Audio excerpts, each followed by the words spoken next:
Good evening, everyone. Welcome. My name is Dr. Yuen Hawks. I am the chairwoman of this commission. Now I call this meeting to order. First, we have flag salute. Please rise and put your hand over your heart. Ready, begin.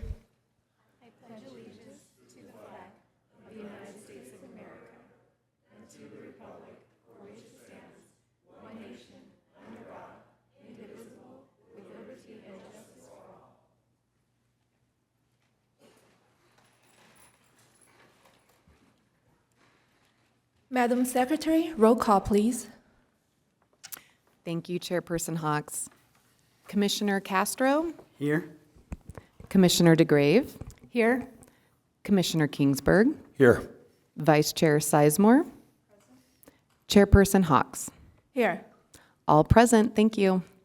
Thank you. Now, do we have any public comment? We do. We have 4 public speakers this evening, beginning with Rick Race from Murrieta Temecula Republican Assembly, to be followed by Dr. George F.X. Rombach, Sons of the American Revolution, MTRA.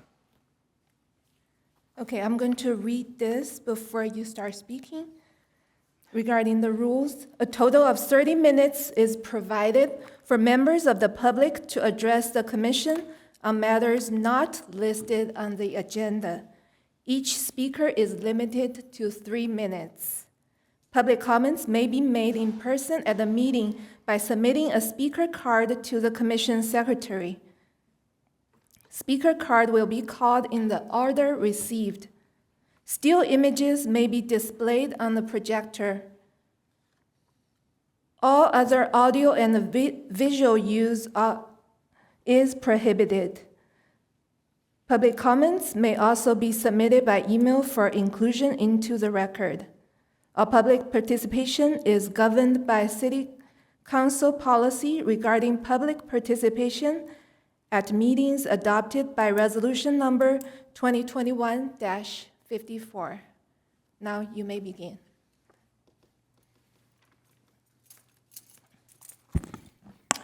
Good evening, Commission and fellow city staff. My name is Rick Reese. I'm on the board of directors for the Murrieta Temecula Republican Assembly. I know this is going to be an issue tomorrow night at City Council's meeting, but this is, I guess, kind of like a preview, just to kind of, I guess, maybe start to hopefully grease the skids a little bit here. Our organization was denied entry into the 4th of July parade, and we're going through an appeal process, and I think it's very incumbent and important that our appeal be considered, and hopefully the decision will be overturned. It's my understanding that the new city policy had banned or prevented participants from engaging in any kind of political speech. I would say that, the 4th of July is all about political speech. I mean, Patrick Henry said, "Give me liberty or give me death." That's political speech, Justice Black in Mills versus State of Alabama, he said, whatever differences may exist about interpretations of the First Amendment, there's practically universal agreement that the major purpose of that amendment is to protect the free discussion of governmental affairs. And everybody from really the founding fathers on forward has generally agreed that political speech is one of the most important forms of speech that we have here in America. I would even point to the motto that we have on for the city of Temecula: old traditions, new opportunities. I know Mr. Rombach's going to come up. He's going to talk about the Sons of the Revolutionary War. Our club's been engaged in the 4th of July parade for decades. I know there's been, in the past, the Temecula gunfighters have been told that they can't participate because the guns look too dangerous. The Sons of the American Revolution, they have muskets, they look too dangerous, or they might have cutlasses or swords dressed up as revolutionary characters. That's an old tradition. That's right there on our motto. This is important stuff. So I would ask you to give this message, network over to the city council to help them in their decision tomorrow night. And lastly, I know I'm running out of time, but just on another topic real quick, I believe the parks fall under this commission and the department and everything. I would only ask, and I'm sorry to see that the commission is being disbanded at the end of the year, but I would love to see, I know Temecula is a lot smaller than San Diego, but we seem to have all these cookie cutter parks. They all kind of look the same. If we could do some kind of park that would look really good, like maybe a smaller version of Balboa Park, we got the museums and maybe an arboretum or a greenhouse or a botanical garden or something like that. This is just kind of big stuff to think about, but I think if it falls under your purview, just maybe we can get a little more creative in what we do for parks. Thank you very much. Have a good night. Thank you.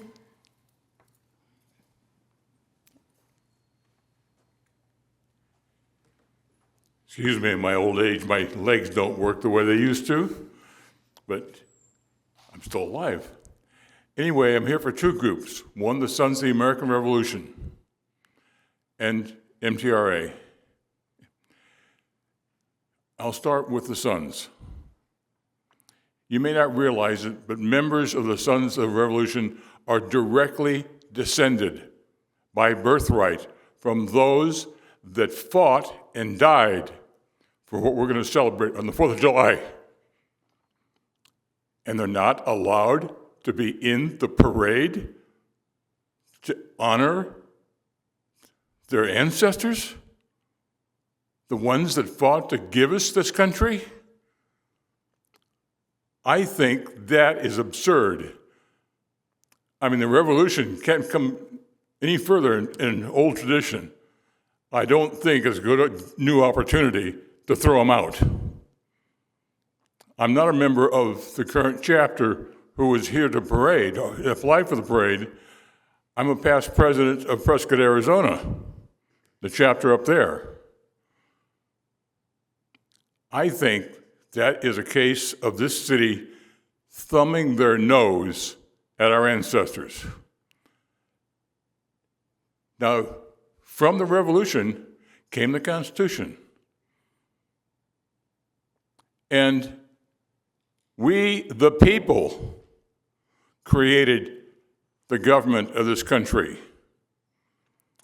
That's who MTRA represents. We don't hold out anybody. Any member of the country can participate. They may not like how we think. We expect that they would come and join us from a conservative standpoint, but I thought Temecula was a conservative city. At least it has been until recently. I don't think it should change. MTRA has been backing the aspects of the city for a long time. And they're here to do it again. And you're saying, no, you can't.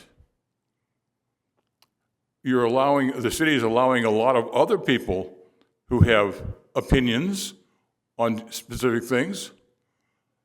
But as conservatives, we're not. Has Temecula gone too woke to allow a conservative to express their opinion and to honor our founding fathers? God, I hope not. I really hope not. Thank you.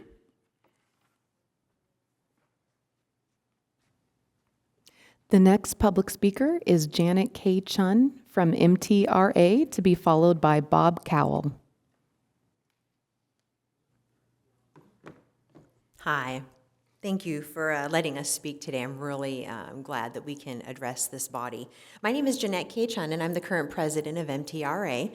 And I wanted to address this issue of concern that I have. We're in this appeals process, and Erica was just amazing to be able to talk to the other day and share our point of view. we understand that there is a policy that's been made that they don't want any partisan groups going to be represented inside of this 4th of July parade. I have a great concern about that because just because we're conservative, I also don't want anybody else who is not aligned with our viewpoint, Democrat, Independent, anybody, not being able to express themselves in something that is so important as celebrating the independence that our forefathers fought for, and even representing their group.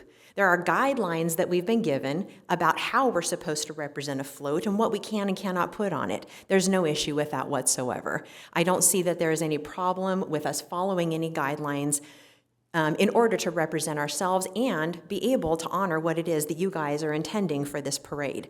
However, I see this as a very slippery slope. I think once you start demanding that certain viewpoints get restricted from presentations or celebrations, I think that that's going to end up causing even more concern later on. Say somebody else feels uncomfortable. I'm also the CEO of Birth Choice Centers. That's my day job. And so maybe one of the things that I was concerned about too, I want to bring in a float, and I want to celebrate 4th of July independence as our nonprofit organization. Well, that could be considered a very partisan message because a lot of people think pro-life people are very conservative, or it's a political message, which it really isn't. But at the same time, those are things that can end up being slippery slopes. We end up in viewpoint discrimination, and we end up talking about who can and cannot have the right to be able to be part of community efforts, and why are they not allowed to be a part of a community effort. So my concern is deeply about why is this happening? Why has this been allowed to happen just because it's partisan? I don't think that that's a wise decision that's being made, and I'm asking that it get overturned and that we be allowed to fail before we get excluded. If we do something that's against the rules and we are disrespectful in any way, I can see us having some form of a process that gives us a slap on the hand and says, you guys weren't supposed to do this. That's not how we do things here. Totally understand. However, we weren't even given the opportunity to fail. We were just completely excluded, as well as some other groups that I'm hearing about now. So it's very concerning to us. We'd love for you to roll this uphill and just say, we have concern as well if you do. And thank you very much for hearing our viewpoints tonight, and I'm grateful for this commission. Thank you. Next speaker.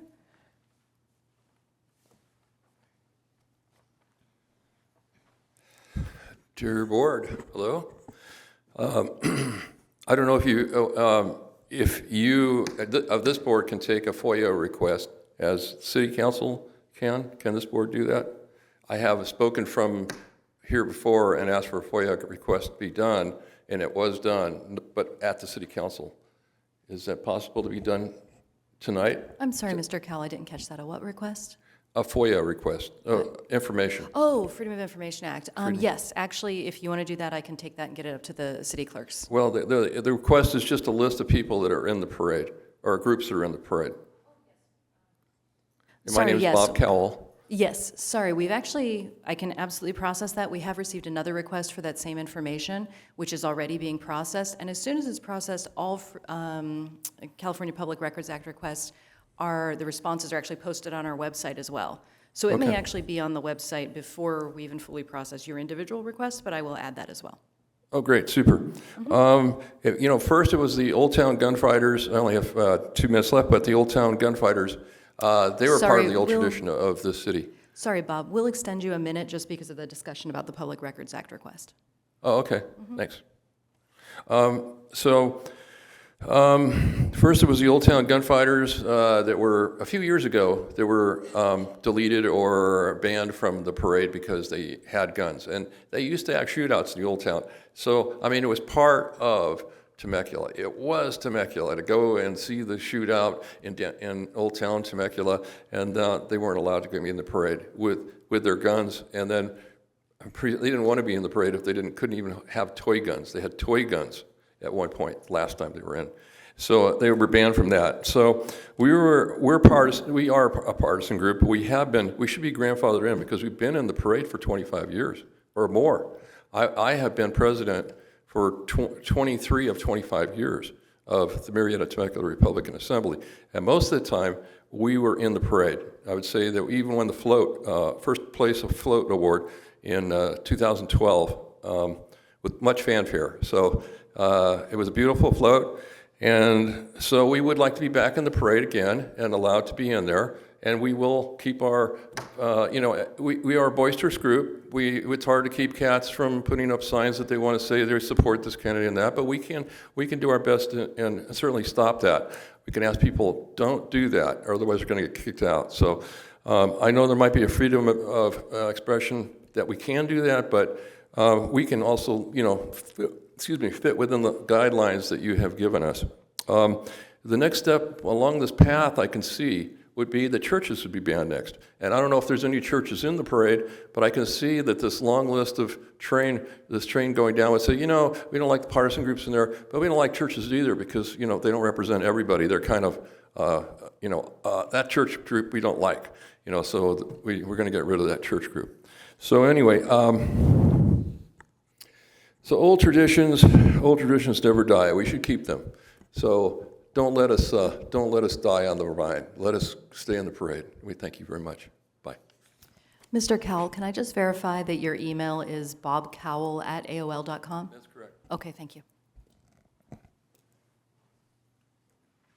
Thank you very much for each of you to come up and speak, and I do appreciate your comments. And for myself, I believe that parade, we are celebrating the 4th of July. We are celebrating our independence, and the Revolutionary War is part of the reason that gave the birth to this country. So I think I cannot speak on the process of selecting. We are not in the process of selecting which group can participate and not participate. But my personal opinion, if you follow the guidelines, like you said, and not use it for any campaigning or any issue, but we are here to celebrate the 4th of July and be patriotic.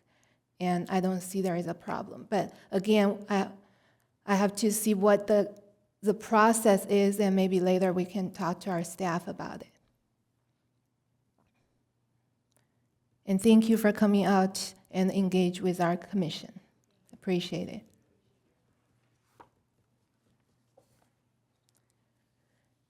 And now we are going to moving on to our division reports. First, we have Shimara Aniwa from Human Services to give us a report.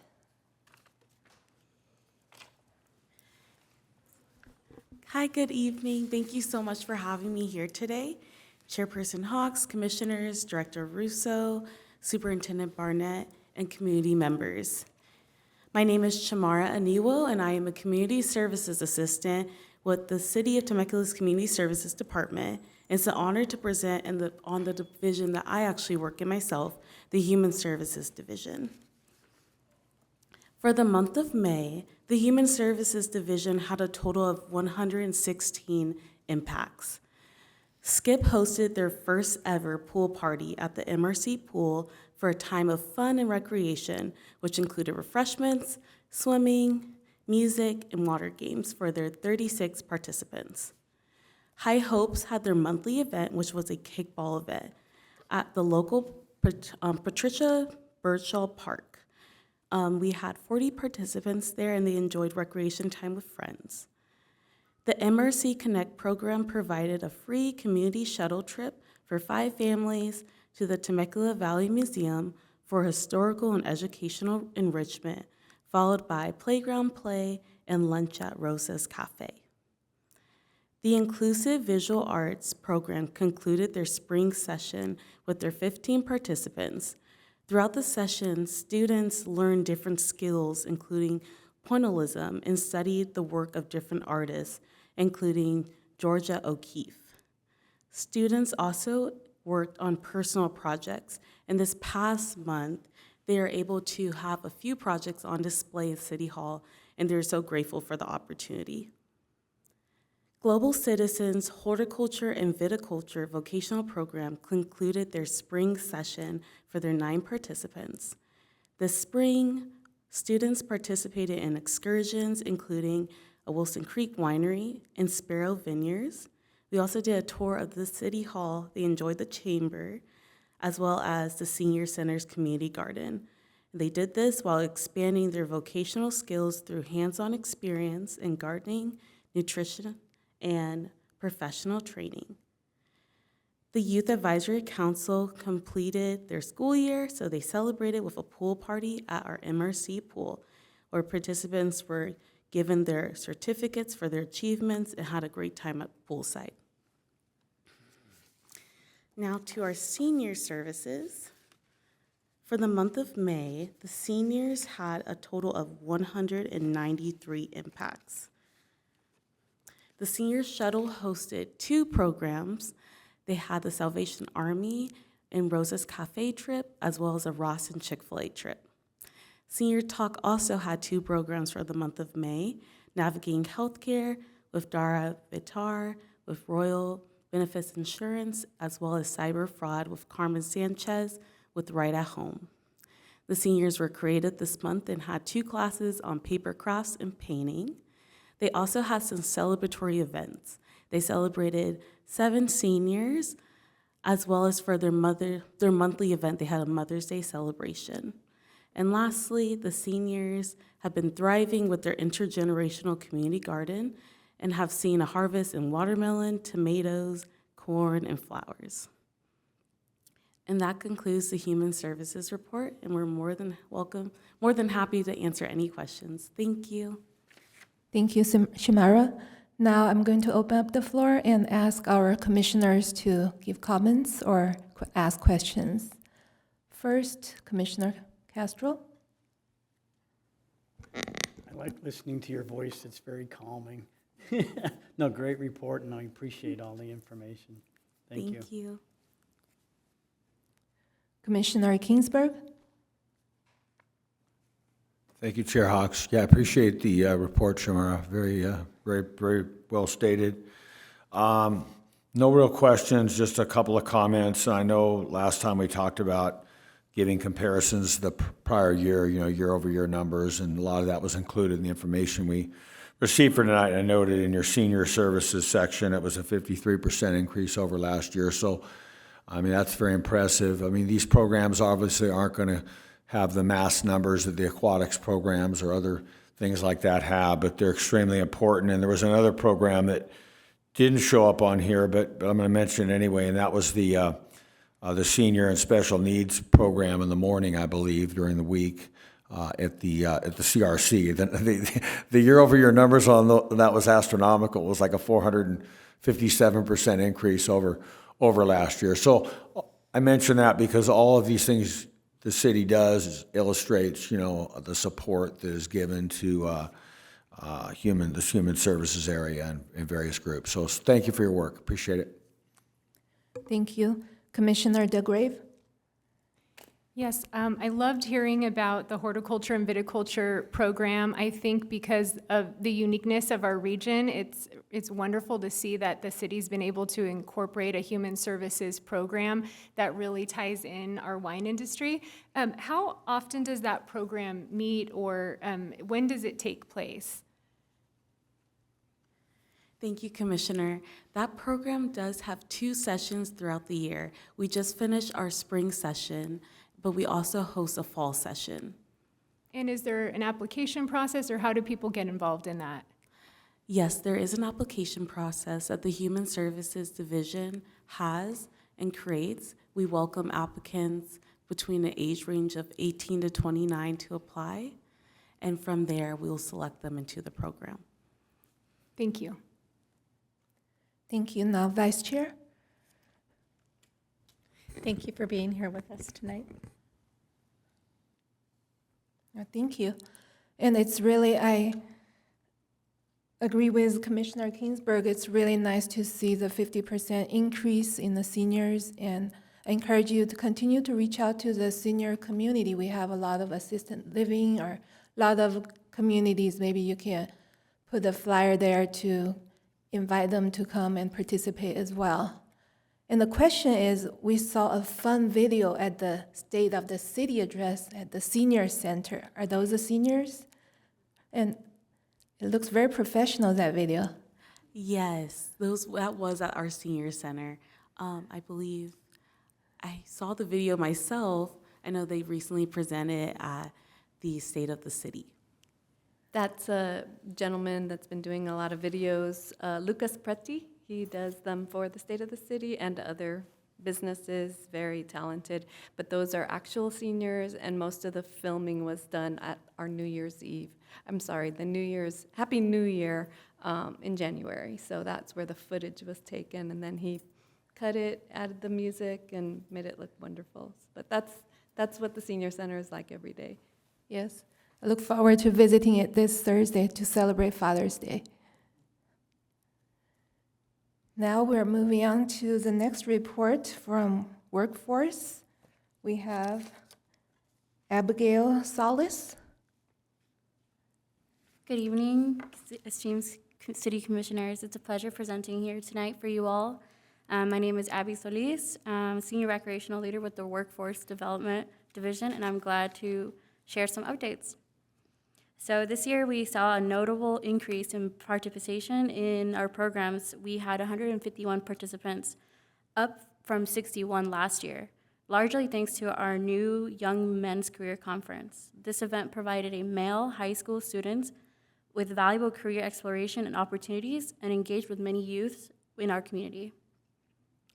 We were honored to have community leaders like Riverside County 3rd District Supervisor Chuck Washington and Temecula Mayor Brendan Kalfas, along with many honorable members in our community attending these events, showing strong support.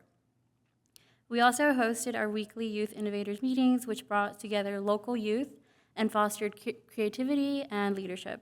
Looking ahead, we are excited to continue this momentum with upcoming programs. I'm happy to answer any questions and provide any details about these programs. So thank you for your ongoing support and commitment to our community. Thank you. Now we'll start with Commissioner Kingsburg. Thank you, Abigail, for the report. I really don't have questions, but just a quick comment. I had a chance, I think, to see you at the Young Men's Career Conference. I just want to congratulate you and all your fellow colleagues for the incredible team effort you guys did to make that such a success in its inaugural year. So thank you. Thank you. Now Commissioner DeGrave. Yeah, my only comment is I'd like to congratulate you for the 148% increase. That's really, I know it just started, was it last year, the first year that this was hosted? Oh, this was the first year. Okay, that's wonderful. Yeah, just great job to staff, and I'm hopeful I can attend next year. Thank you. Commissioner Castro.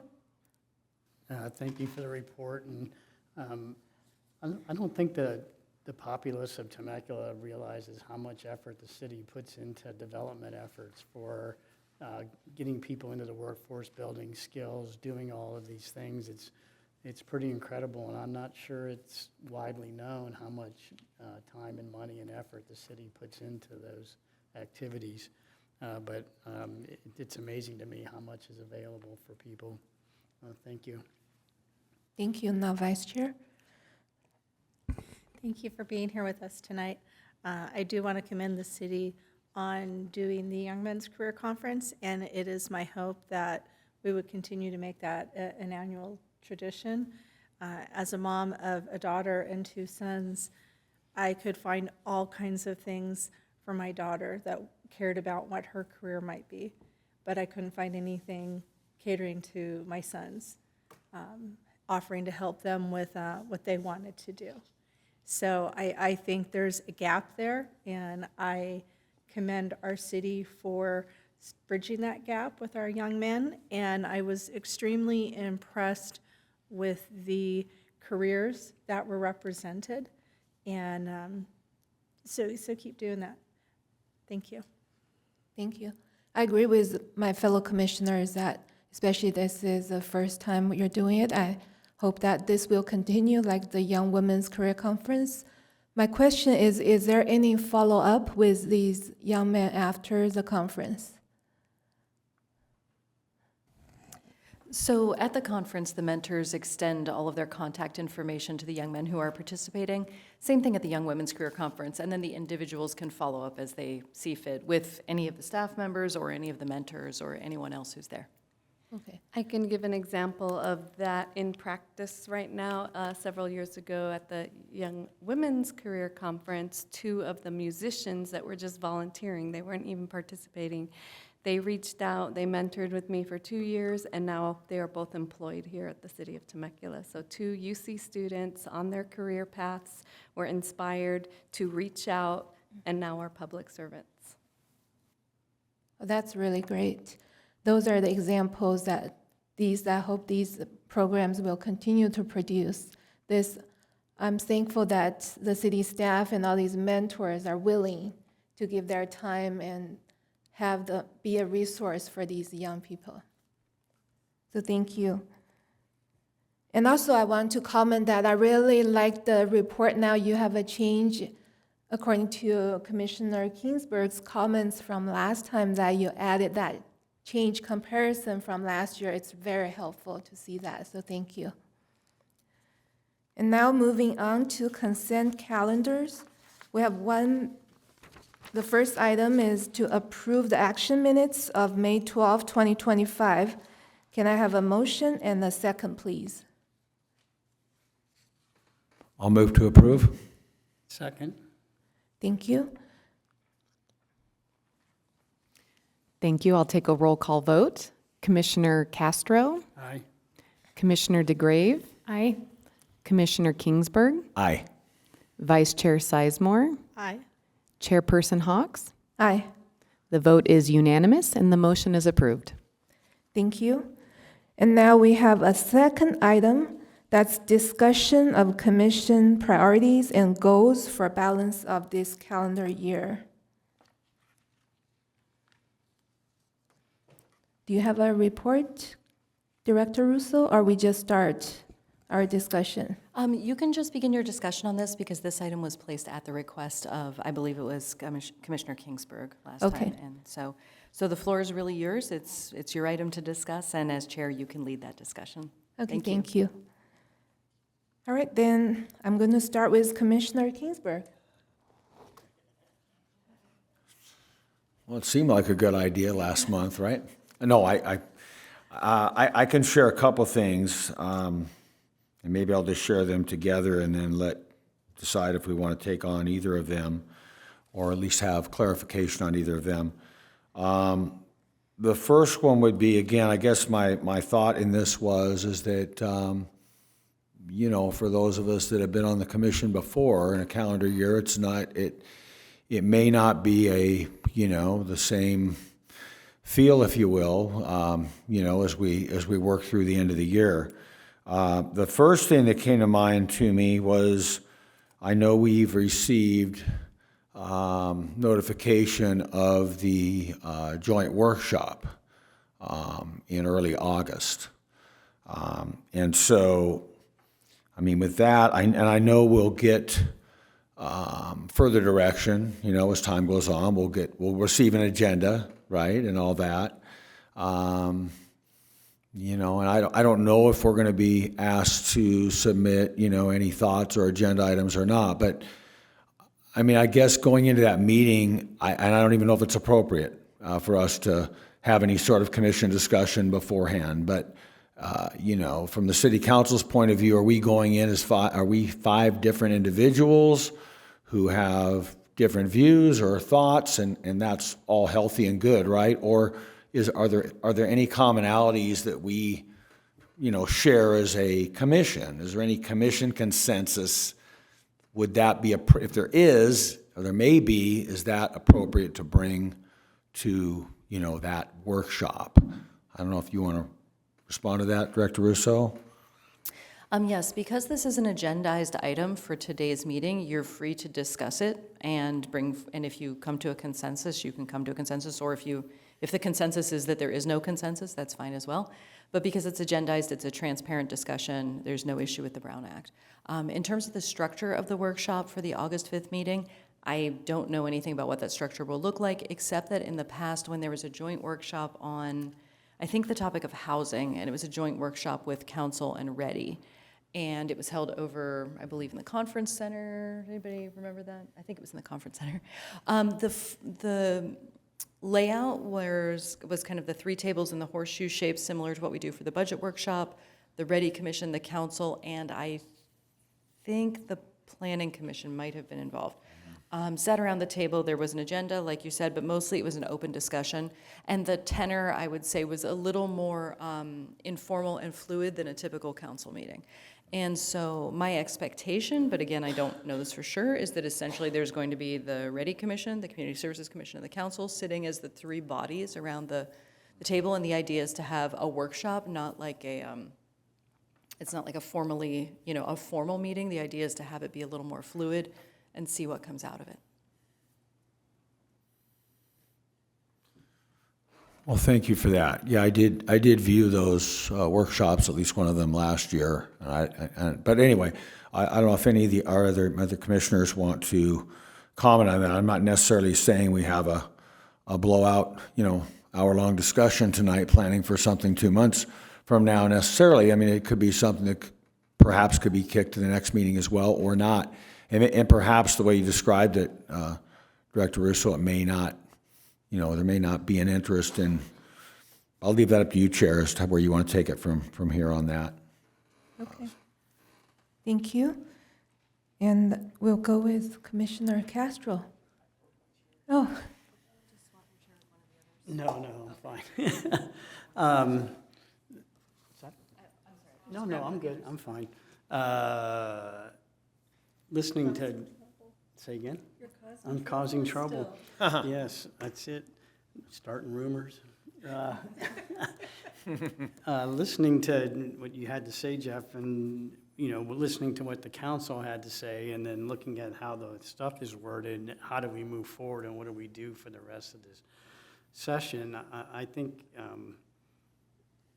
the representative part of this job of going to different events and representing the city council, I think we continue on with that as we've been doing. I think that's something the council values and wants. As far as doing anything else, I've asked a few times, and I've never really gotten a clear answer of how do we interact with the city council? How do we make recommendations? How do we do it? How do we bring things up on the agenda to move it forward? And I think from the lack of contact from the city council to us, that there's really no interest in what we think or what we want to put forward. So I don't think at this point, before the August meeting at least, there's really no way forward for us to do that.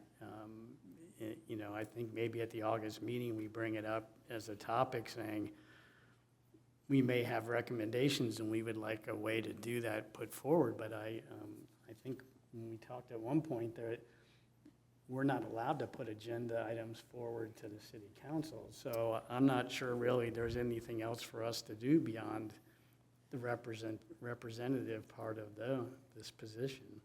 The simplest and most direct way to provide feedback to council is as individual commissioners to make a meeting with one of the council members or all of the council members individually and voice your opinion that way. Yeah. But yes, I understand there's no sort of formalized mechanism for the body to raise issues to the council.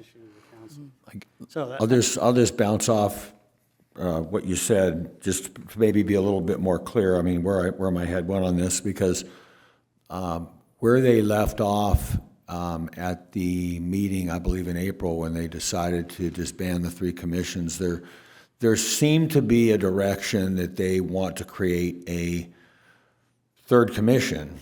They have two remaining. They want to create a third commission, that they were working around the theme of being a people commission. And it would have perhaps elements of both this commission and the Ready Commission. And so that was kind of like, if that's where they are, that's they think they're going, that was kind of to me it's an essential question for me to reflect on myself, is that a good direction for them to go? And there were some other ideas they had as well,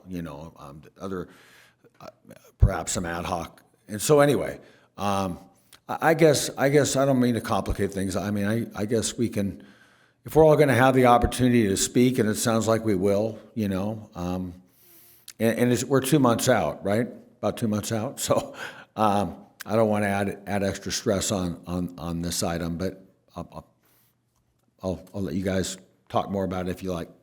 Well, I mean, to finish up on that, you know, the resources always are finite, and time is one of them. And especially for the city council, they all have jobs, they all have other things, and they're trying to do this too. And to spend time on commissions where they're giving us direction or giving us, and I think that's what Zach was going towards. If we're gonna do this, they need to be giving us direction or giving us specific jobs. And I see that, especially like how they did the Old Town Commission. That makes sense to me, because really we've received no specific direction from the city council, such as we want you to look at parks or aquatics or you know, senior services or whatever, and then give us recommendations back. That makes sense. But if there's no time for them to do that on top of what they're already doing, then it makes sense to review the commissions and decide whether to go forward or not.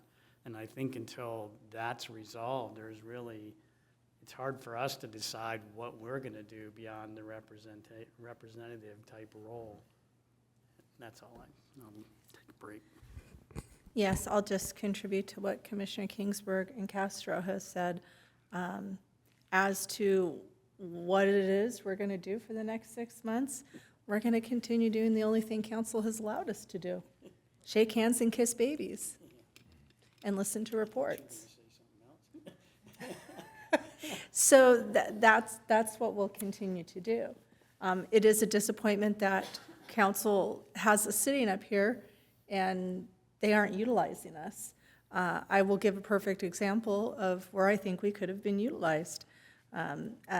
Last month, I spoke at the city council for public comments on the proposal to charge parking fees for the 4th of July extravaganza. I considered that wrong. Here we are celebrating an American Revolution where, in part, we revolted against England due to overtaxation.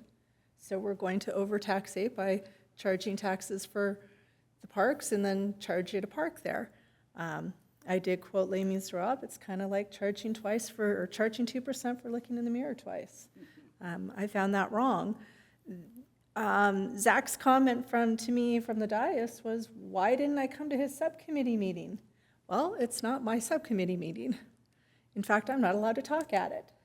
I can make a public comment, but I chose to do it here at City Council. My question back to Zach was, why didn't you come to our commission meeting? This was a perfect example of where you could have used our commission. You could have brought this to our commission to say, residents are not satisfied, they're not having a good experience.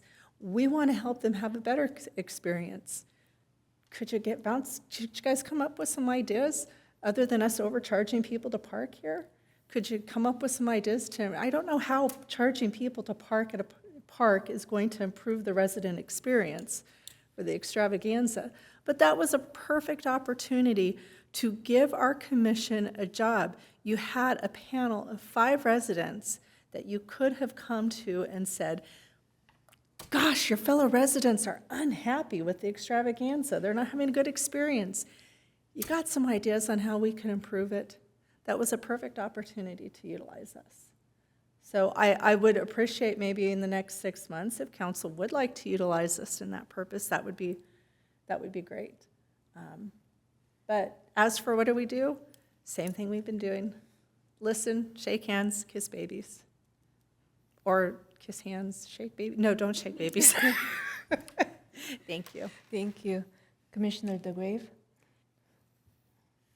Yes, and I'll just piggyback on what everyone's said. As a newer commissioner, I was definitely disappointed that my term got cut after 1 year. So I've really enjoyed the experience, and I think to what Commissioner Castro noted, and Sizemore, we're going to continue to show up, and we're committed till the end.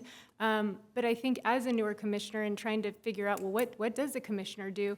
It has been a little bit frustrating because what I've found is you're pretty much an ambassador, and that's wonderful. And you go and you represent the city, and you get feedback from the community, and you can share it, and hopefully make a difference in the community. But I agree with what Commissioner Sizemore said, where it would be nice if the commission, and hopefully this is where I think maybe we can be helpful for that new People's Commission, is actually let that commission be involved in the process where the city council, where there's gaps, and they can't be everywhere and be involved in everything and really utilize them, because I think I think on a lot of the commissions, we're really underutilized.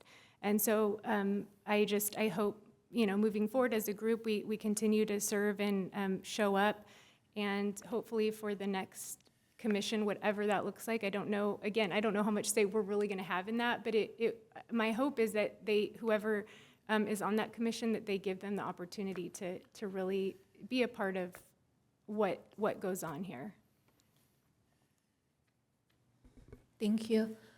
I think my fellow commissioners are well said, and I agree with a lot of the things that are said. The one is the lack of clear direction from the council. Then we just do what we think is the right thing to do, to go into the community and represent the city and engage the residents. And I'm very proud that our commissioners have been doing and are continue to do that till the end of the year. And I agree with the vice chair to give us some task we can do. There are 5 of us. Even, for example, today we have that 4 public speakers, they came up and they have an issue. So now tomorrow they have to say the same thing to the council. So they could come to us and we can have a discussion, and maybe we can, instead of they all go, we can reflect that to the council as a collective thought from the 5 of us. And that's where I just want to, have a dialogue on that. That's part of the frustrating thing, Dr. Hawks, is here we had people come to make comments to us. I feel sorry for these people that they wasted their evening, because there ain't a darn thing we can do about it. So I guess I'm just echoing my frustration. But that is a frustration. Here we had a public comment, and sorry. So maybe that's something that moving forward, maybe there are a few weeks, maybe moving forward, that's something we can do to see if something we can help in that process, because it seems to me they are patriots. They love our country, they love the community, so I don't really know what's the guideline the process that they were denied that. But I would like to help to have a dialogue with our staff. We are that bridge between the public and our staff. So if we can be of any service, that we can do that. And so we don't have, like they said, it's a slippery slope. We want community to engage in our parade and be proud to be a citizen and celebrate our independence. So I think that'll be one area we can do. If you'd like, I can wait till the director's report, or I can respond now if you'd like to just clarify sort of the process and what's happening with those 2 issues. Okay. So I can do it later, I can do it now, it's up to you. You can do it now. Okay. So our parade guidelines have a list of things that the entries can and can't do. For example, none of the entries can throw things into the crowd like candy, because kids run forward. There's just a bunch of things. There's limits on how big the entry can be, how many marchers. 2 of the requirements, one is that there can be no weapons or reproduction weapons in the entries. And you may remember we had that issue come up with the Old Town Gunfighters, which a number of the public commenters referenced maybe 2 years ago, I feel like 2023. And then the other guideline that was referenced tonight is there's a guideline that prohibits participation from any political group that is, I'd have to look up the exact word, but essentially is advocating for a political ballot measure, platform, party, affiliation, or candidate. So the first group, Murrieta Temecula Republican Assembly, was denied because they are a political group that endorses candidates and political positions.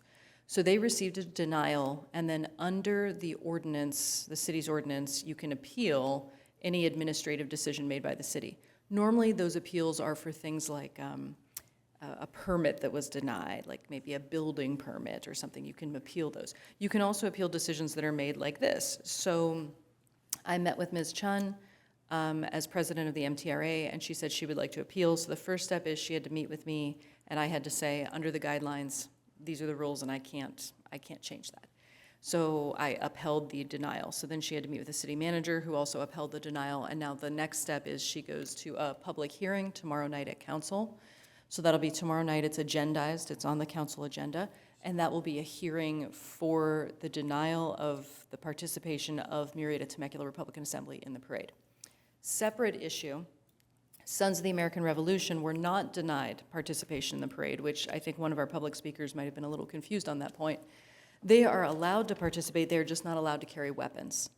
And so there, I believe it's their president, a gentleman named Mark Kramer, and I spoke at length, and he explained to me the really fascinating history about how essentially the presentation of the colors and the role of the colors or the flag and the presentation in the Revolutionary War, and their historical commitment is that if the colors are presented publicly, they are accompanied by a guard, which is the weapons.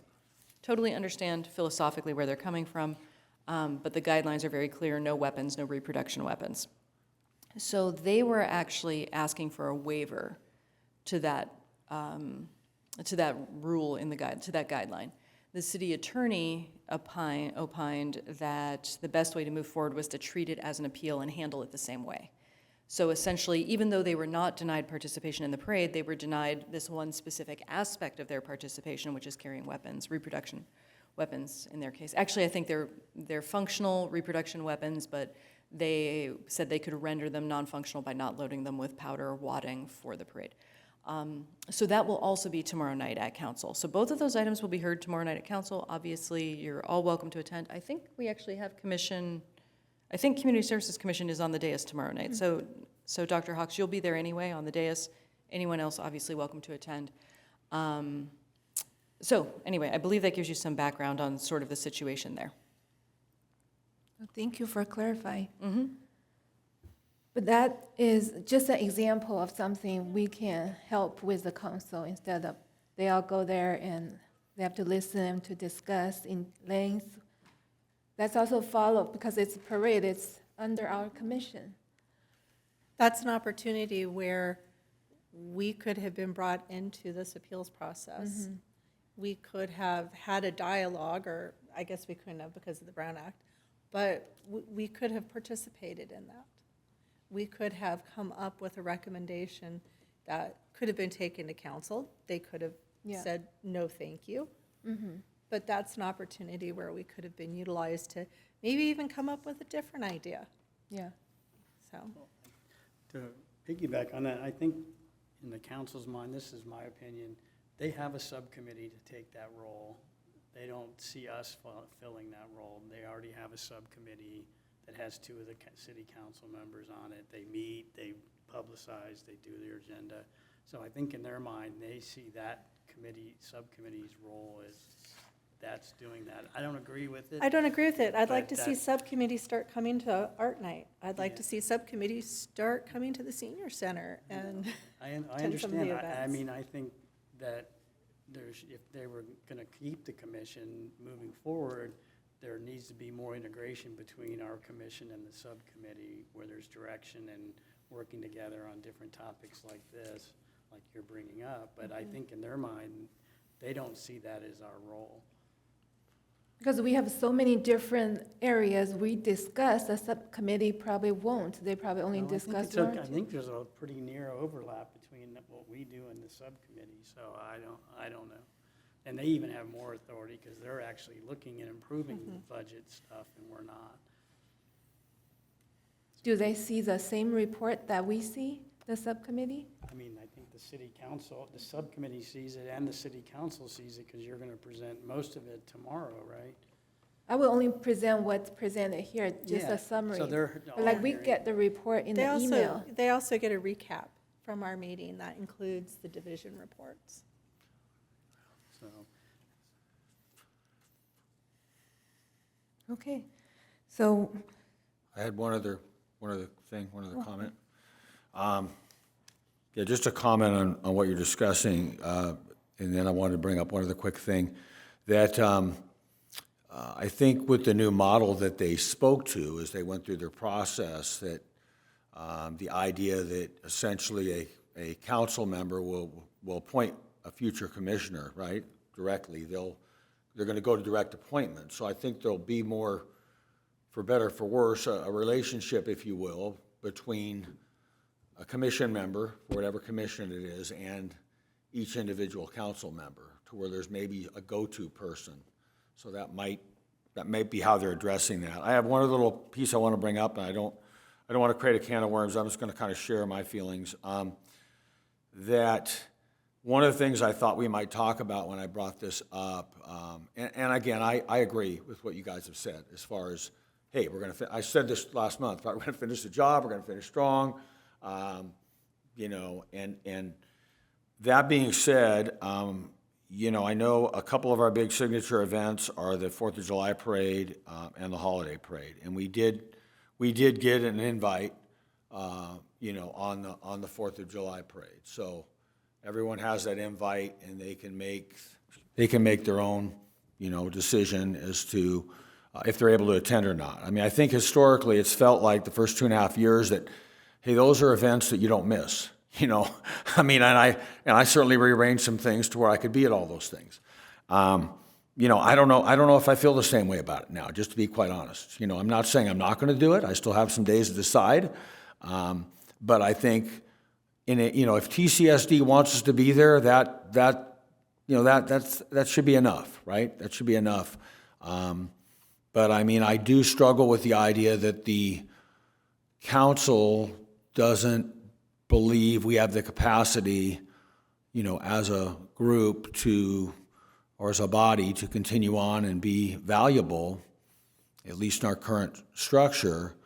I'm trying to get comfortable with the ideas that I'm going to be presented out there as a dignitary of some kind, you know. So I'm just sharing. I'm personally kind of working through that, and so I may or may not be there for those events, but I'm going to continue to be at you know, as many events as I feel good about getting to, and I continue to participate. But I just wanted to share. That was kind of, like I said, it just doesn't feel like, I agree, business as usual approach, but it doesn't feel like business as usual. So that's just my own struggle. So thank you for listening. I'll just dialogue with you, Jeff. I understand and I sympathize, and I have some similar feelings. I will not miss the Christmas parade because I'm not here for council. I'm here for the residents, and I love dressing up, whether it's as Buddy the Elf or last year as Woody and Jesse. The smiles and the joy from the children as you ride by them, I wouldn't miss out for anything. But 4th of July, maybe I'm just a little bitter right now. I'm not feeling it. Unless, are you guys going to charge us? I'm sorry, that was sarcasm. I do want to say I do appreciate how much support we get from the city staff. I've never felt any time from the city staff that there wasn't total support for the commission and letting us know what was going on and letting us participate and all of that and how we've been treated. So I think I feel a lot like Kathy and Jeff, but I've never felt it coming from the city staff. And I know you guys put in a lot, like you're here. I'm sure none of you want to be here at 7 o'clock on a Monday night, and you don't want to put together charts and, you know, do these briefings. So I really appreciate everything you guys have done to support the commission. Yes, it's been a pleasure to not only to represent the residents of our city, but in a way to represent our staff.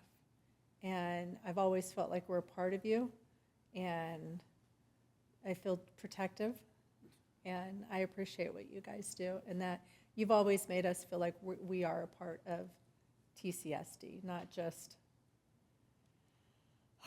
the disbanded commissioners. Thank you for all the comments from my fellow commissioners, and agree that seems like we come to a conclusion that we will continue to do what we've been doing and continue to go into our communities, because we are also part of the community. We are citizens that are involved in the local government, and also we are that bridge. And I agree with what Commissioner Castro said, that we appreciate the support unwavering support from our staff. And we will continue to support you as well and to go there to the events and to be part of this community. I think that's what makes our community strong.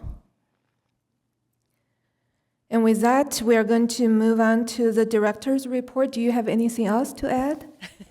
I do have a couple of items. Let me just check my notes here. Okay, so, I wrote myself a note with the Young Men's Career Conference and then immediately forgot what it was I was going to say about that. It's out with my thoughts. Oh, actually, that's it. No, I wanted to thank you and Dr. Hawks particularly for advocating for that event. So for anyone who is newer to the commission, that was something where we've been doing a Young Women's Career Conference for many, many years. The history on that was that we were asked to do that by Abbott Vascular many years ago when they said they were struggling to find women sort of in the STEM fields who were applicants for jobs, and they were wondering what the city could do to encourage more young women to consider careers in STEM. And that was sort of the impetus for the Young Women's Career Conference, which over time developed to kind of focus on any careers in which women were underrepresented. So we always had somebody from law enforcement, we would always have a professional athlete. And then when we started having the discussion about having the Young Men's Career Conference, I think a lot of the question was, well, how do we make it meaningful to young men specifically and not just make it kind of a duplication of what we're doing for young women, because the reality is young men aren't underrepresented in a lot of these same fields. So this year was our first one. I know there's plenty of room for improvement. There's lots of areas where we can refine, but overall I think it was a very successful event. I want to thank these lovely ladies over here in this team for their support with Charles and working on it, and Cece and her team I know supported very much. But also the two of you specifically really championed that event, and I just wanted to thank you. It was really clear to me, I was a bit of a skeptic, but it was really clear to me when we actually had the event that the individual young men who were participating got a lot out of it. They really enjoyed it. And I think the mentors did too, and I've been a mentor on the Young Women's Career Conference, as has Bea, and I know for us it's been a very enriching experience. So it was really great for me to just kind of be a fly on the wall in this event and just sit back and watch it play out. And I know, Commissioner Kingsburg, you were one of our mentors for the event as well, and I hope you enjoyed it. I hope I'm not, yeah. Yeah, and I think it ended up being really valuable and really meaningful, and that's the most we can hope for any of our events. So I was very, very happy, but I just wanted to thank you both for championing that event in its early conceptual days. Second thing I wanted to let you know, we have a splash pad situation at Nagar Park. The splash pad at Eagle Soar over at Nagar Park near the MRC is broken, and it's very, very broken. So they thought it was just a broken water line. They dug down and then found it's actually 2 water lines, and then the tank itself is cracked.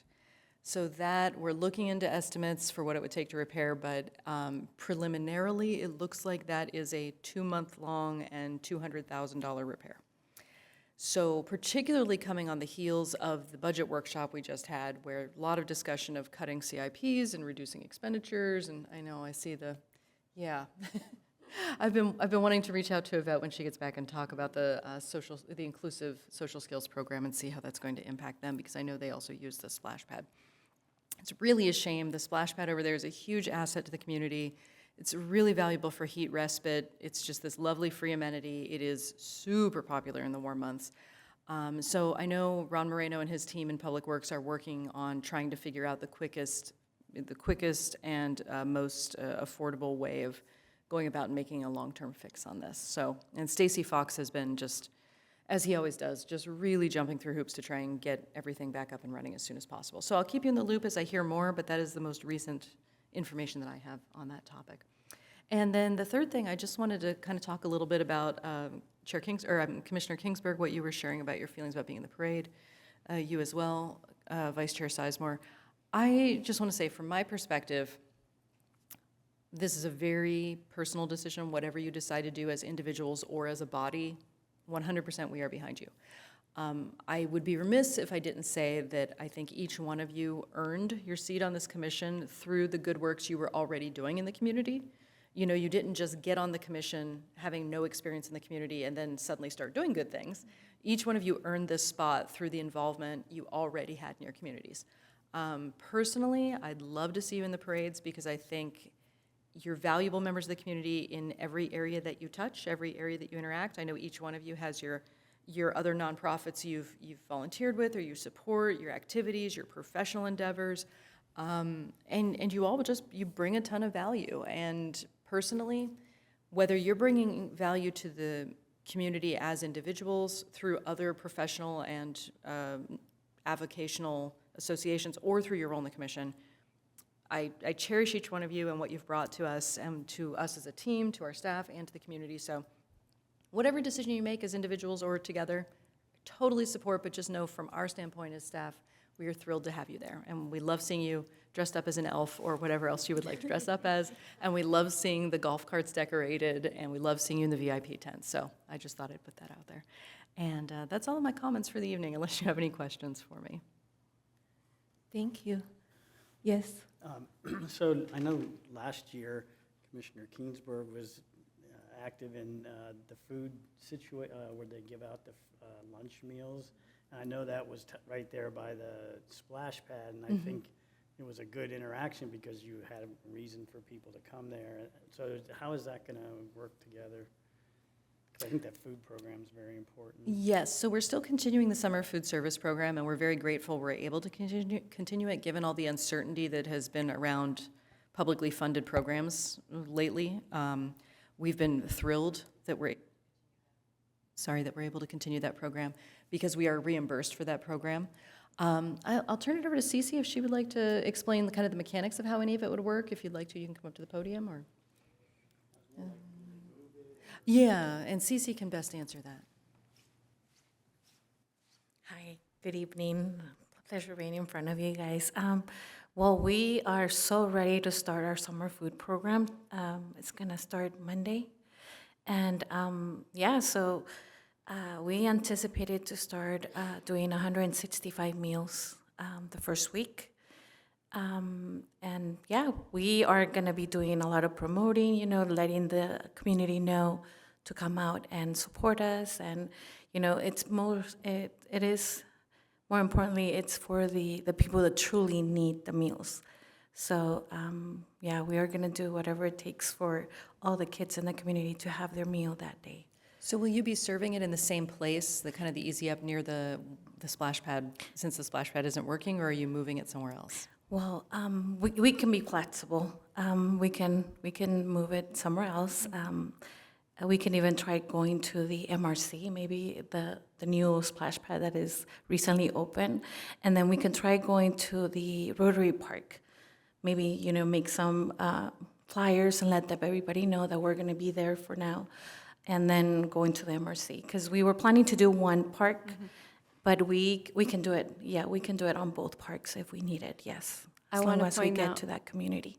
Sorry, Cece, I want to point out also that when it's extremely hot, we have moved it inside of the MRC before as well. Yes, we did last year, but we wanted to go out and because of the situation going on the MRC with the camp. It was a situation maybe with having a lot of kids. We didn't want the kids with the camp and the public to get mixed. That's why we decided to go outside to the park. But we can be flexible. We can do whatever it takes so we can get to those kids this summer. Thank you, Cece. Thank you. Thank you. Thank you, Director. Now we're going to move to our commissioner's report. And first we'll start with Commissioner DeGrave. Okay, my comment piggybacks a little bit on our previous discussion. I recently found out about the denial appeals for the MTRA and then also the Sons of the Revolution.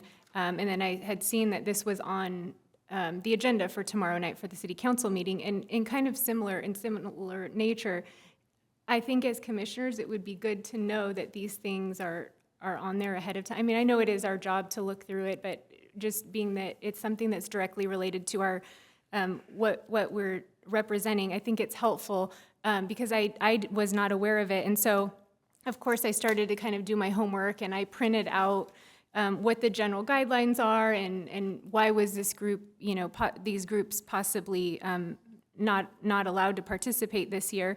And I do understand, I thank you for the explanation, Director Russo, because I think it's helpful. And I understand, it's like you're just going on a checklist, and it's kind of like, okay, yeah, it violates this or it violates that, and so it needs to move on, and it's up to council at this point to decide what they're gonna do.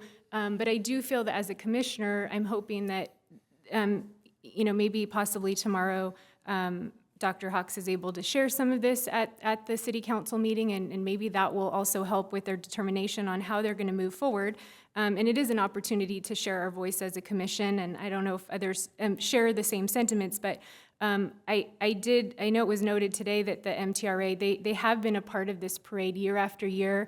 They are a patriotic group, and while the guidelines do state that the entries, they can't promote any partisan political position or ballot proposal, they can't be there campaigning for anyone in office. While they are a partisan group, they're not there for political gain necessarily, and I think that's something, I think when these guidelines were originally adopted, I'm assuming that it was because you have people campaigning, like vote for Senator so-and-so, or vote for city council, and I mean, in a sense, you could say, oh, this supervisors in the parade, they're campaigning for themselves. They want to be elected next year, and so I think there is some gray area where, being that this is an upstanding group, they have been respectful, they're family friendly, they're obviously deeply patriotic. It's just something that I hope that, again, I don't know if the council really listens to what we say, and my sentiments, I think, also are in line with some of our community. But it's really, this is, the 4th of July parade is a time for a community to unite and celebrate independence, and it shouldn't be a moment that divides us. And so I really hope that City Council tomorrow night does kind of take a look at that.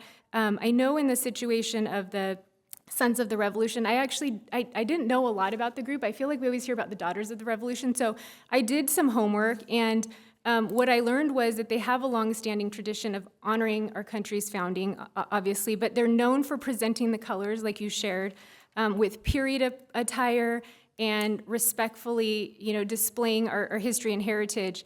And they will sometimes have replica muskets or other historical items, and that was my assumption, that if that could have been on the weapons list, that could be why they were denied the appeal. And so, but I think in honoring the flag and our founding through traditional color guards, it's not only appropriate, but it's also a meaningful part of patriotic celebration. My husband's a firefighter. I know if you're in ROTC, having the replica, weapons, that's how we guard our flag. And so, again, I'm not trying to be a rebel rouser. I'm honestly, I'm not involved with that, with MTRA, but I had members of the community come to me, and I really thought, what? This sounds insane that they cannot participate. And I think Ms. Chun did a great job of saying, like, give us the opportunity. We've not failed. We've not violated anything other than, these newer rules. And I think kind of going back to what is the intent of the partisan rule, having this group involved. Yes, and I want to apologize for not bringing the issue to you sooner. Normally, I try to raise these things to you via email. In my head, as this was just evolving last week, I think the decision that it was going to appeal came out on Thursday, because I know they were trying to get it out like in time for the agenda to add it at the last minute. So in my head, I was bringing it to you tonight at commission, but I should have thought through the fact that only gives you 24 hours before it's actually before council. So my apologies on that one. I should have definitely brought it to you all sooner. Yeah, that's all I have. Thank you. Commissioner Kingsburg? Okay, thank you, Chair Hawks. Yeah, just a quick summary of a few things that I attended in the last month. The Margarita Underpass grand opening was a big success.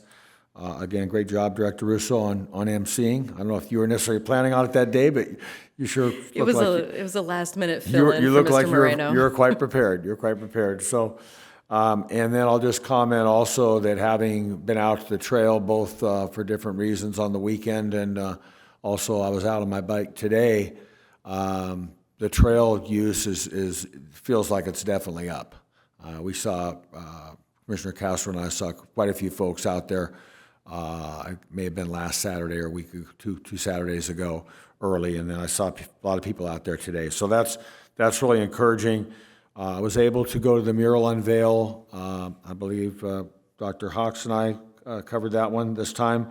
The California State Parks mural, absolutely spectacular. Gets me thinking about taking another drive up the coast, and enjoying all that beauty. Nice to see all of you at least briefly at State of the City. It was, it's kind of a crazy situation in there, but it was great, right? It's always a great event to be at, and so I would tell people about it because my daughter and her fiance, who is now her husband, came last week, and I was like, I'm running off on Thursday to go to this breakfast. And they're like, how was that breakfast? I go, yeah, it was pretty, like 800-900 people there. I mean, at Pechanga Ballroom, you wouldn't believe it. It just draws so many people. It was great. And then just on a personal note, and there's a reason I'm bringing this personal note up, is that I mentioned I was going to be going to the bonfire show, the AC/DC tribute, which I did. And I mention it again because at that show, the band Bonfire spoke to how our theater facility is pretty much second to none as far as quality. Especially he mentioned the lighting. So the lighting is just amazing. He also mentioned the theater staff to work with. So they were just thrilled to be here at our Crown Jewel theater facility. So I want to mention that. And then just a couple side notes. We don't need to discuss them necessarily, but I ran into a retired teacher, a former colleague of mine at Chaparral this morning at Trader Joe's. I guess that's what retired people do on Monday mornings, is to go to Trader Joe's, right? Anyway, we started talking about, reminded me that we talked about this back in the day because he was a special education teacher, and of course I was history and government, but he started talking about Constitution Day, and then he started, used to on the Community Services Commission, and he said, I'd love to see something, and I said, it's a casual conversation, and I know the council has kind of said, hey, we need to look at everything we're doing, and we may need to do less as opposed to more with the budget situation, but I just want to get on the public record because I know what I told him is that I know the city is doing joint meetings with the school district now. And so there may be a way to work together on that. I believe it is September 17th. Hopefully I'm pretty close there on that day. And so, obviously, I'd love to see a city program, something. I don't know if the museum could tie something in, but if not, maybe it could be something through the school district. And then the other thing is that I noticed that didn't come up in the other reports is that I picked up something on my Facebook feed about Trails Day, which I do vaguely recall is always the first Saturday in June. And I don't know when it came in, but it was just sort of announcing the idea of Trails Day. You get out on a trail, but I thought back to my first year or two. I know there was something organized. I know Councilmember Schwank had done that, and Gary Yachty had done that as a previous commissioner. So if the opportunity exists down the line, let's try to have some sort of organized ride, because it is just such a pleasure if you're an outdoor enthusiast to be on that trail. So anyway, thank you guys. Thank you. Commissioner Castro? Thank you. Thank you for including us in the state of the city. I know you guys had to pay for us, and I appreciate being able to go. I thought you guys did a great job, as always, of the presentation. So that was really good. To follow up a little bit on the public speakers today, I kind of disagree with what everybody else has said. I like the policy the city has put forward, because I think 2 years ago it was kind of annoying because there was several floats with different political parties, and they were all had megaphones, and it was very loud, and it was disruptive, and it kind of overrode all the other floats. So I think they have been given a chance and have shown they can't abide by the rules, and they even hinted they weren't very convincing that they were going to follow the rules, by saying, well, we'll tell people, but we can't control them what they do.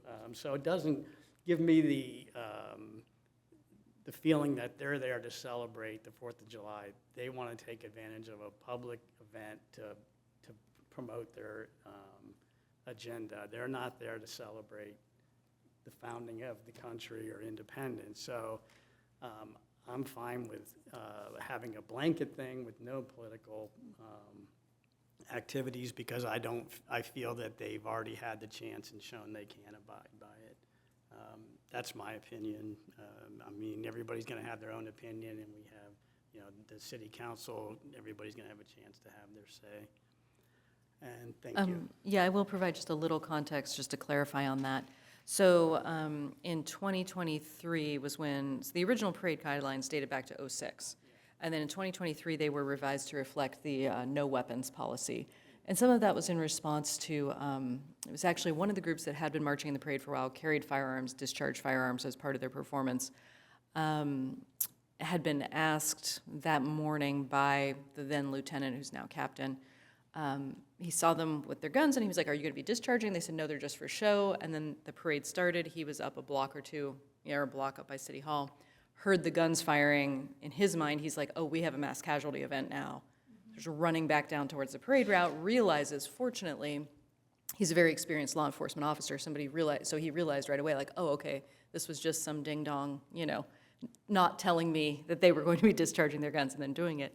But at the same time, if you remember when there was the active shooter event at the parade in Chicago or Illinois, that's playing out for us since we're 2 hours behind. The morning we're getting ready for the parade and our phones are blowing up and we're listening to this and hearing what's going on. So the combination of just the overall public safety concern and then like a certain, you know, lack of compliance with some rules led to the no weapons guideline.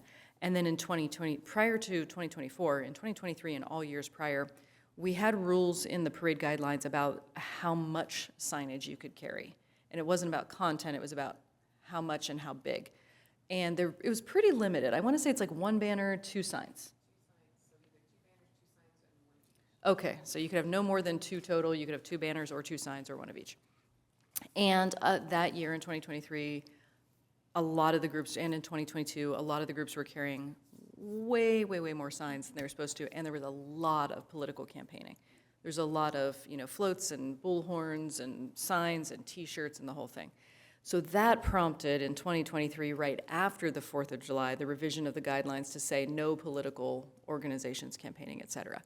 Technically, that same guideline was in place in 2024, and when the MTRA application came across the desk, the staff who were sort of making the decision, the application didn't say anything specifically partisan. The application was focused more on, I don't remember, I don't even want to be quoted out of context. So the way the application was written, the staff member who was reviewing didn't flag it as being a partisan organization. So they were able to march in the parade, although they shouldn't have based on the guidelines. And they did wear a lot of campaigning type clothing and signs. So then we got backlash from the other side who was saying, "Hey, we thought we weren't supposed to be doing this and they're doing it, why can't we do it?" Which is why we met back with Peter, made sure the guidelines were watertight, made sure staff understood what those guidelines were, and then this year is the first year that a denial has been issued to a political organization. So, sorry I don't want to kind of go down a tangent, but I just want to provide the context. That's what I don't know about I kind of agree with the firearm too, because with all the mass casualty events, it doesn't make sense to have that in the parade. But I'm sure there's compromise in that area, and that's not really I don't have an issue with that, but I just thought back to 2023 where it was very disruptive, especially with bullhorns and noise, and it distracted people from the other floats and being able to enjoy the event. Yes, and it's my turn now, I'm sorry. I just wanted to, I was a commissioner here on the commission during those parades that Erica is speaking about. And as a commission, we did have dialogue on it in 2024 especially. It was over the top where it was uncomfortable. And people were telling us that they were uncomfortable at the parade, that it didn't feel like a celebration of our shared American legacy. It felt more like a political rally. And so that is part of what has, I believe, fueled that. And I commend you guys for pulling weapons and not allowing replicas. I do think we're in a time where there's been too many mass casualties, especially we've seen in public events such as the 4th of July parade in Chicago. In an emergency, our sheriffs shouldn't have to be trying to determine, is that a fake gun or a real gun? They don't have time and they don't have the ability to, when they're perhaps up on a building top surveying the parade, they don't have the ability to go, okay, does it have a little orange tip? Is that a fake gun? Or no, I want to make sure our public is safe. And I would agree with not allowing firearms, not allowing replicas. And I would hope we would all be just as supportive of an organization such as Pride or PFLAG that wanted to have a float or participate in the parade. That's it. Thank you. Thank you. Just I'm thinking about that with all the weapons or what is allowed or not allowed or the replica. Is there a way for them to come a little early and for inspection or something so they can be checked out and with the signage? Yeah, so when we first went through this discussion as it related to the Old Town gunfighters, the decision was made to not allow them in the parade, in part because the parade is so, it's such an enclosed, it's not enclosed completely, but it's such an enclosed like layout with buildings on either side. It's one street and big crowd, small space, not a lot of egress. So the decision was made, absolutely no weapons at the parade. At the same year, they usually participate, or historically they participated in our History Days, which then became Temecula History Day. Or it was Western Days, then became Temecula History Day. And so we invited them to participate in that because the idea with that was it's at Sam Hicks, it's a designated area, it's historical reenactments, it's a place where the public might reasonably expect to encounter gunfire, whereas in a parade, people are not necessarily expecting to hear gunfire. And so we went through a process of trying to devise an inspection plan. We talked to Riverside Sheriff's Office, and they explained how they go through their inspections when they're doing their basically their checkouts with their firearms and their training, and they have to go to a firing range and test and show that they can hit the target a certain number of places and times.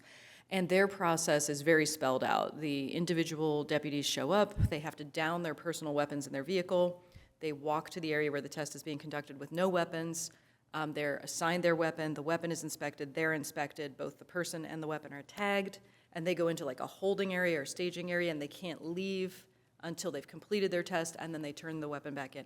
And that's for law enforcement officers who do this as part of their job. So our thought was to implement something similar for Old Town gunfighters and basically say, okay, so when you show up, we'll have somebody there, a third party we'll hire and bring in who will inspect your weapon, tag it, make sure that it's safe, and then you go there and you wait, and then you participate, and then when you're done, you leave with your weapon. And they were very, very, very philosophically opposed to surrendering their weapons to an inspector. The other practical concern we ran into is with the historical weapons, they're black powder weapons. They're not like the modern day pistols and rifles that people are using in law enforcement.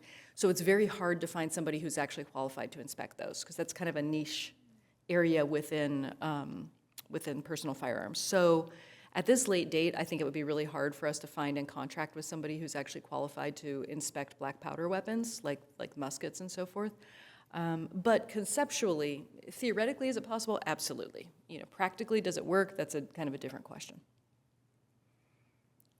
Well, thank you for clarifying. Now, for my report, first I want to encourage my fellow commissioners that I felt some sentiment about going to the parade, and for myself, I have to remind myself, I'm doing this, I'm serving the community. I'm not doing it for anybody else and for any other reasons, but just for serve the community. And that will keep me going, because that's what I pledged when I signed up. Then that's what I will finish the job strong. So I totally understand the sentiment being shared, and I just encourage my fellow commissioners to, but you also said that you want to see those babies and those smiles on the face and when we pass by. And so just think of those, and then you can make your decisions. And it's really fun. We have 5 golf carts all present instead of 3. But that's just one side note. And on the other note, just my own report that it's a busy month. I went to 6 events, maybe a personal record. Culture Fest, Culture Days, Tribute to Heroes concert, mural unveil, State of the City address, and the library tour. And I want to highlight some of the events that for Cuba Day, the Culture Days, I really appreciate that Superintendent Barnett and Commissioner DeGuay for loaning your family heirlooms for display. That's different. It's one thing to read a story from internet or book, but on the other hand, it's totally different to have that personal connection and to learn the stories from those family artifacts. So thank you for sharing that. And I look forward to read that book from your sister. And the second is for the tribute to a hero. I'm happy to see the numbers went up compared to last year. It went up a lot. And so I think maybe the new strategy of selling the ticket is working. Another thing I thought about, I look at the audience, including the other concert in front of the City Hall, the Veterans Day concert, a lot of them are seniors. So some, even when it's time to salute their unit, they struggle to get up. So that can be a consideration. I know this council decided that the other concert for Veterans Day is going to be out here, but maybe just considering the weather and a lot of the veterans who come out are seniors, maybe if there can be a possibility to move indoors, and it seems like that'll help as well. And lastly, I want to thank the superintendent for pointing out the display at the library that city manager's late father's work. He was a very talented artist, so I want to thank him for sharing their family portrait with us. And I also identify some areas or I can say it's opportunities for growth or for improvement. One is the Culture Fest, the other is the mural unveil. I feel like the number is a little low, so maybe those are the opportunities for the staff to brainstorm, see what you can do to improve. But overall, I continue to witness that the positive impact of the community services in the commission. And I'm proud and honored to be part of it. On that note, meeting adjourned.